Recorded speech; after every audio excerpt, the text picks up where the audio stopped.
Magandang umaga, magandang hapon, or magandang gabi kung anong oras nyo man ito mapanood. Welcome po sa atin sa Hope in the Savior Church, yung His Church, kung saan pa nagkakaroon tayo ng maikling roundup ng ating po mga napag-usapan ng mga nakaraang linggo. At ngayon po sa bago nating series na Bold Hope, ito po ay hango sa Romans 15:13 that I'm just going to read it. May the God of hope fill you with all joy and peace as you trust in Him. Grabe yung emphasis. No, so that you may overflow with hope by the power of the Holy Spirit. Amen and amen. Just declare that in Jesus' name. Can we just pray? Lord, we thank you, God. Salamat po, Panginoon, sa magandang panahon. Salamat po, O Lord God, sa oras na ito. Salamat, Panginoon, sa iyo pong mensahe, sa iyong salita, O Lord God.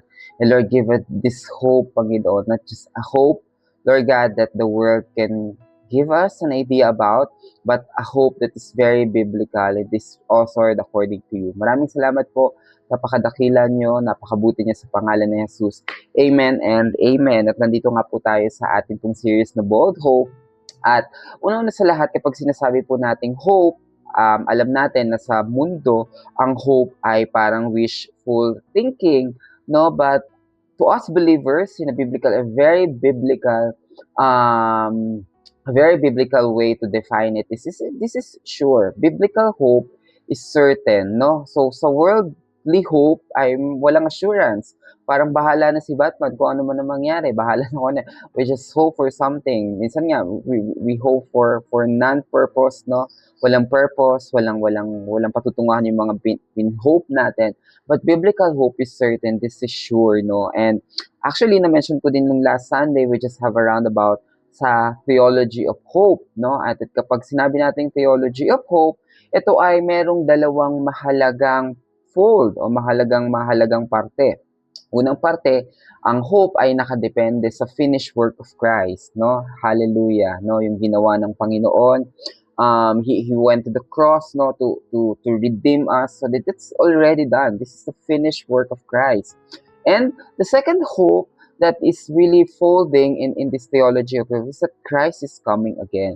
And because of Christ is coming again, we have this sure hope that we can hold on to. Amen? And uulitin ko nga, yung point natin kanina is bold hope is certain. No, this is sure. Sabi sa Romans 8:24-25, kung mapapansin yung una nating topic na conformity or conforming to the image of Christ sa Romans 8, ito din naman ay magkakaroon na naman tayo ng panibagong perspective. Why is that? We have to look at the biblical hope as part of us becoming like Christ, no? Anong kinalaman ng hope na 'to? Anong kinalaman ng pag-asa na 'to na sinasabi dito ni Paul sa mga taga-Romans at sinasabi rin 'to sa atin, no? Na what is the relationship or what is it into this me and you or this Christian becoming like Christ? Anong kinalaman nito sa biblical hope? Basahin natin ang Romans 8:24-25. No, for in this hope we were saved. Hallelujah. But hope that is seen is no hope at all. Who hopes for what they already have? Sino pang magbibigay ng pag-asa tapos na? No, but if we hope for what we do not yet have, we wait for it patiently. Amen? At ang context nga nito, no, na-review ni Paul sa mga taga-Romans, yung mga ginawa ng Panginoon, ginawa ni Jesus Christ, no, from His ministry up to the death of redemption just to redeem us even though we don't deserve it, no? And ang sinasabi dito ni Paul na by this hope we were saved, no? At ngayong araw aalamin natin what makes this hope bold, no? Anong meron dito sa hope na to na sobrang tindi, 'di ba? Na sobrang matindi yung pag-asang ito, okay? So let's define this first, okay? So number one, in Titus 2:11-13, for the grace of God has appeared that offers salvation to all people. It teaches us to say no to ungodliness and worldly passion, and to live self-controlled, upright, and godly lives in the present age, while we wait for the blessed hope, the appearing of the glory of our great God and Savior, Jesus Christ. Ano sinasabi dito? Sometimes tayo mga Pilipino, o tayo mga Christian na, No, we tend to say, okay, darating naman si Lord, sure naman na. And meron niyang extreme na, it is a finished work of Christ already. So, tapos na ang lahat. So, ano pa yung ginagawa ko dito? Okay lang na mamuhay ako ng gusto ko. Okay lang na ganito yung gawin ko because this is my life. This is my body. My body, my rule. But let me just remind you that number one point is hope is active waiting.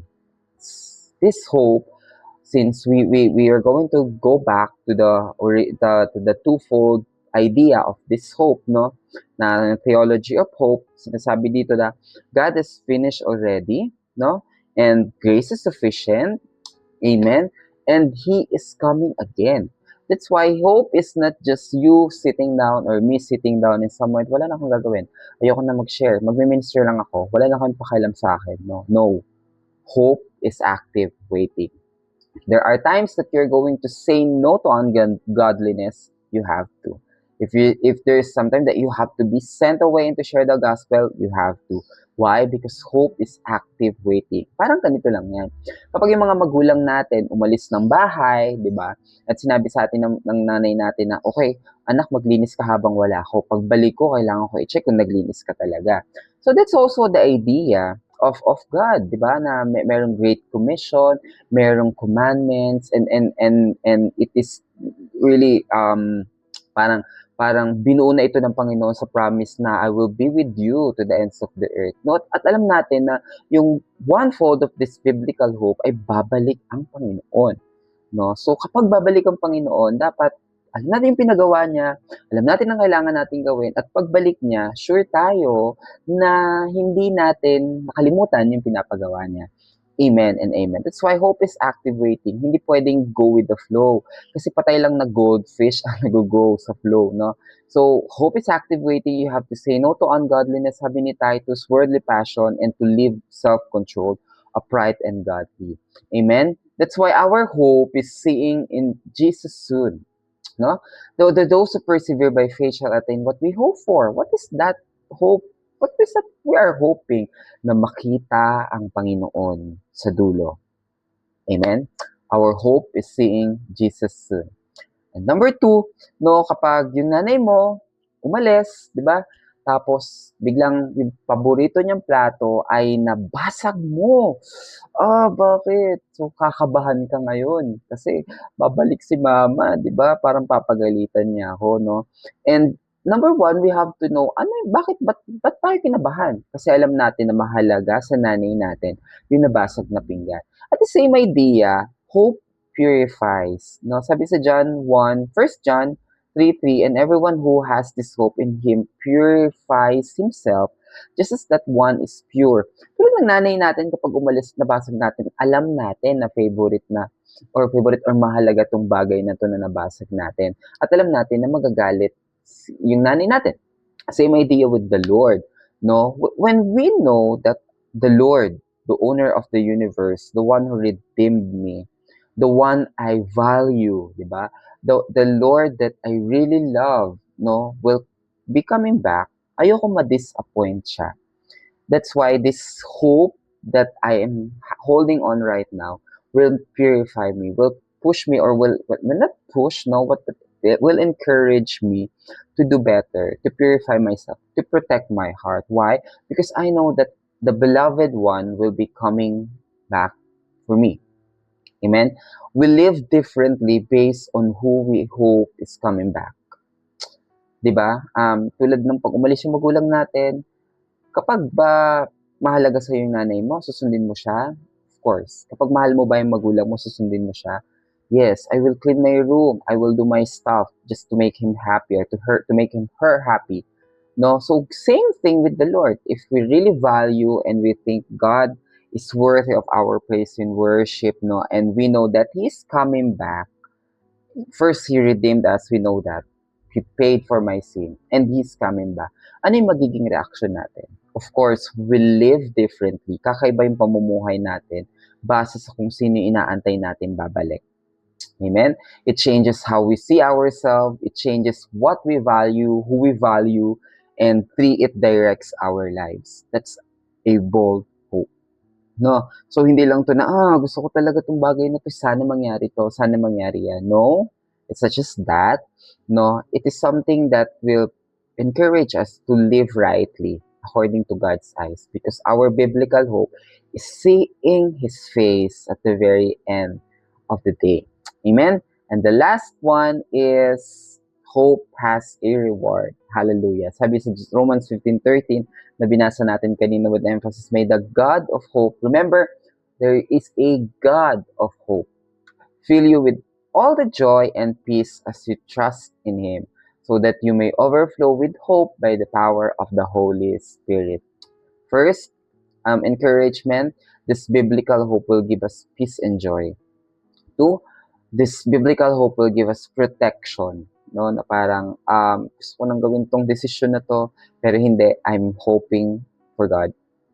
Protection mo yun. Sometimes your no is protection. Itatakal natin yan sa mga susunod na video. And number 3, biblical hope will give you strength, courage, and boldness. And number 4, endurance and confidence. Again, our joy is connected to our hope, which is connected to our Savior, which is connected to the God of hope. And let me read again Romans 15:13 sa ating pagtatapos. May the God of hope, in Jesus' name, fill you with all joy and peace as you trust in Him, so that you may overflow with hope by the power of the Holy Spirit. And again, we become hope we hope for. Father, give us this love, give us this courage, Lord God, give us this reason, Lord God, a divine reason for us to hope for God, that one day we will see His face.